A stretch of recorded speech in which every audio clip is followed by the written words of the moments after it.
Carol Linder, Summer Nationals. You, once again, have a very busy schedule. How many events do you have this week? I will have 4 events this week. So you got cadet, junior, senior, and then a team event, I imagine? Yes. Okay.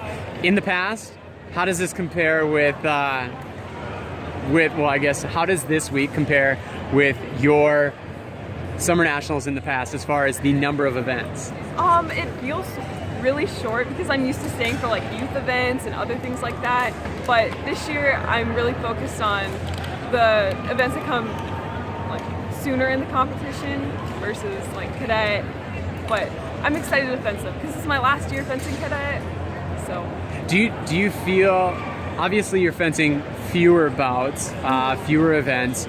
Is that a positive, or did you really enjoy kind of getting a sample of all the events throughout Summer Nationals? Yeah, it was kind of hard to change my fencing throughout them, and I struggled with that a little bit. But you mean like making adaptations and adjustments from like one level to the next? Mm-hmm. From like Y14 versus when I fenced senior bouts. Well, what did you feel? I mean, obviously there's pretty significant difference when someone's kind of running that whole spectrum. But for you, what were some of the biggest challenges you faced transitioning from like a Y14 focus to then fencing the Div 1 event?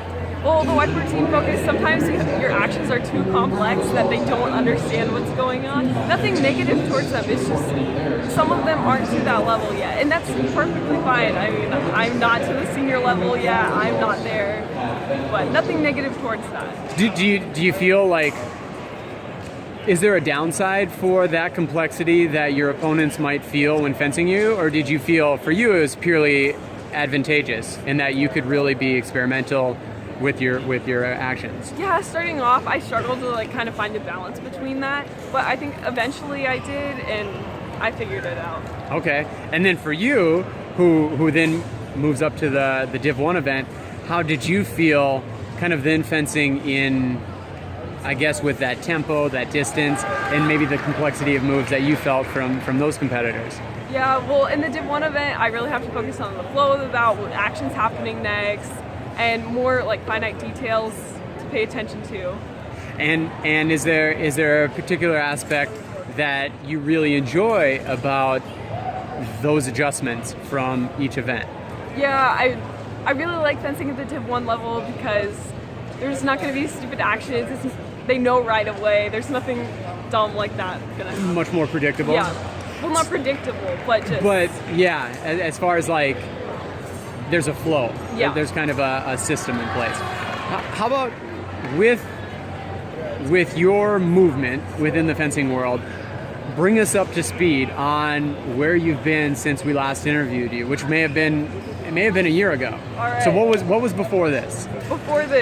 So before Summer Nationals, I went to World Championship, or I went to Div 1 Nationals, and I made top 8. And directly to Div 1 Nationals, I came from World Championships, where I made top 8 in cadet. The cadet team won gold, and our junior women's saber team won bronze.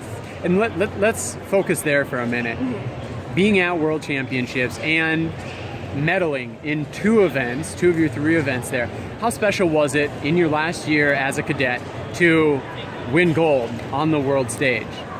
Well, it was really special because it was my first time at World Championships. I still have another year to go back, but as a junior.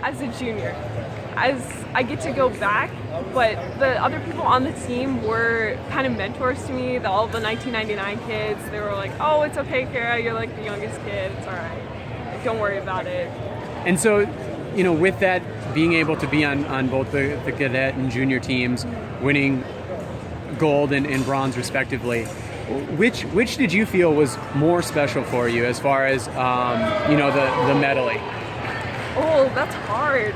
I really liked to get close to the other weapons on the cadet level. It was really neat to just like share that experience because these are people I won't ever really be competitive with, like fencing with those weapons. So that was really cool to me. But fencing with Sage and Martha and Elizabeth, that was pretty awesome because it's Sage's last year junior, and it was kind of cool to get to experience that. To you mean be a teammate with her? Yeah, be a teammate with her. So is it fair to say that because of that kind of special experience of sharing the strip with Sage Palmetto, who's really dominated the national and international junior scene for years, that kind of unique component perhaps made fencing in the junior team event a bit more special than the cadet event? Yeah, I just say they're so different, it's hard to compare. Yeah. So then prior to the success and the excitement of fencing in your first Worlds, where did you fence prior to that? Before that, I went to Pan American Championships for cadet and junior. Where you kind of cleaned cleaned the board there. Yeah, I won gold in all 4 events, so that was kind of shocking to me. And all 4 being cadet and junior team and individual events. Yes, correct. Going into the Pan Am event, what were your expectations, I guess, for what you hope to come away with? I had no expectations at all. I've never done well at Pan Ams. I was kind of just like, whatever, I'm in Mexico, I'm gonna have fun. Like, I'm having fun and I get to fence. How do you think that translated to the results side of the fencing that you had there? Going in with kind of, maybe not low expectations, but just really focused on the fencing. I was just kind of like, whatever. I wasn't upset if I lost a touch, or I was happy if I got a touch, but whatever. I mean, I'm here. And do you feel like that kind of relaxed approach is ultimately what allowed you to kind of have the success? I think it was. Okay. So prior to Pan Ams then? Prior to Pan Ams, I was in Italy for Junior World Cup, where I made top 8. And speaking of the junior scene, this year internationally on both the cadet and junior scene, you had really, for you, unprecedented success. Yeah. You won, 3 competitions throughout the year? I won 2. 2, yes. Okay. And then you had like a streak of medal performances, correct? Yeah. So how was that with kind of like your breakout year or on the international scene to have that level of kind of success and exposure? It was pretty shocking. I wasn't expecting it at all. I mean, it's a new year. It was my first year cadet. I'm just kind of feeling things out, seeing how they are. And as far as like the results that you experienced, how does it feed into your confidence and your really self-esteem for what you now know you're capable of doing?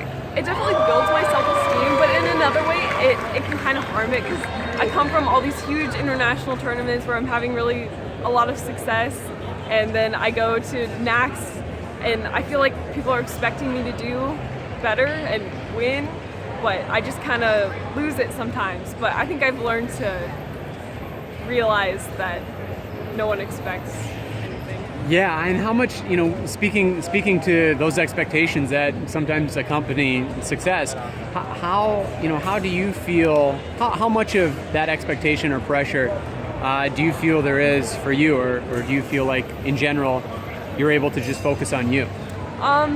In general, I try and focus on me a lot, but everyone says I put a lot of pressure on myself. Are there particular ways that you're trying to kind of separate yourself from the results and just focus on fencing and improving? Yeah, I mean, I go to practice, I practice. I don't like to talk about my results very much. I just there to get better. Like anyone else. Yeah. Absolutely. All right. Well, what's next after Summer Nationals here? How are you going to be able to unwind and enjoy your summer?